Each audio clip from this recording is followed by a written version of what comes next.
Hey, what's up guys? Part 1 of 2 of, one of the best decks, in my opinion, in this format, so let's get right into it. This actually took first place at YCS Barcelona this year, so don't worry, it's a good deck. I didn't make it myself, so can't take creds, but let's get on with it, and, I mean, it should be relatively self-explanatory. So, triple of this guy, this is the Sabres and the Cobzuls. They're bad to draw, but drawing Sabersaurus is okay. Then we have triple Guaiba, 1 Granmole, 1 Knight Assailant, 2 Rabbit, 1 Sangan, double Reaper, double Tour Guide, Book, Dark Hole, triple Lance, Heavy, Reborn, double Space, double Bottomless, double Deep Prison, double Fiendish Chain, double Macro, triple Solemns, Starlight Road, and 2 Torrential Tributes.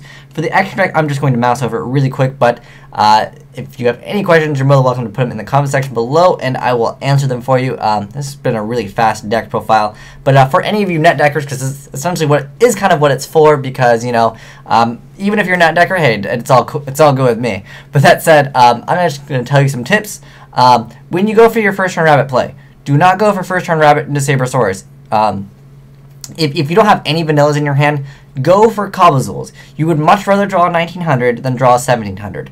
Another thing, if you draw 1 Cobzuls, let's switch it up. So if you draw 1 Sabersaurus, then if you also have Rabbit, let's say you have Rabbit plus Sabersaurus, you have no other of the normal monsters in your hand. What you want to do is then rescue Rabbit into Sabersauruses. That way, if you draw another Sabersaurus, it won't be essentially like dead, because let's say that you did go for let's say that you had 1 Sabersaurus in your hand, you had 1 Rabbit. Like I was mentioning before, going for a 1700 is much better, because that way you have a chance to draw in the 1900. But in this case, you don't want to draw the 1900s, because if you drew another 1900, you don't have access to Rabbit for the other 2. So what you want to do is you want to Rabbit into the other ones. That way, if you happen to draw 1, because you already have 1 in your hand, yeah, it's just better for you.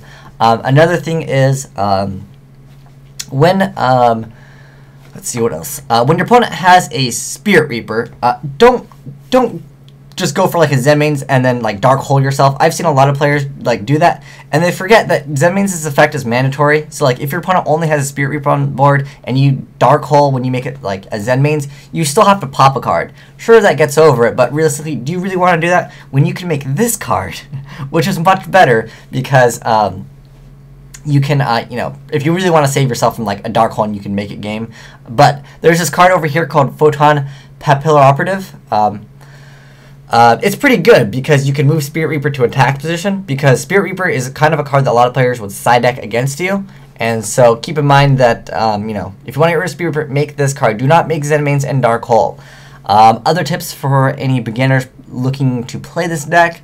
It's a relatively simple deck to play. Drawing the vanillas happens. Don't think that if you draw, like, 3 vanillas, you're kind of set up to lose, to be honest. When you draw 3 vanillas that game, and your opponent is also playing a tier 1 deck, it can become problematic. It's not because the deck is bad, it's just that, you didn't have the heart of the cards, and that's clearly your fault. But, like I said, sometimes drawing the vanillas, it's a bummer. It really does hurt.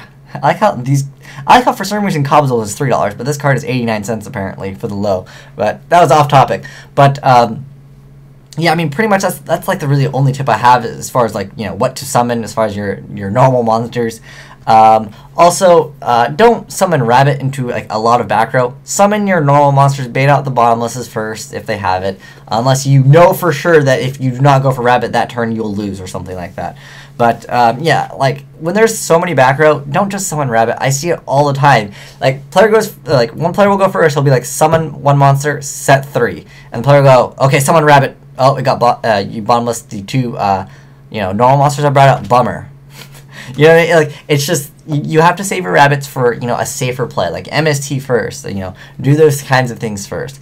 But yeah, that said, this deck profile for one of the best decks, in my opinion, in this format, because, like I said, get asked all the time, and I figured, I'll also upload double deck profiles. So this is the Dino Rabbit, or Macro Rabbit. This one did take first place at YCS Barcelona, so credit to the guy that got first place. I'm sorry, I don't know your name, but congratulations to you, and net deckers, there you go. You have one of the best decks, in my opinion, because you guys asked me. So there it is, Macro Rabbit, deck 1 of 2. But anyways, thanks for watching. Asian Ice, signing out.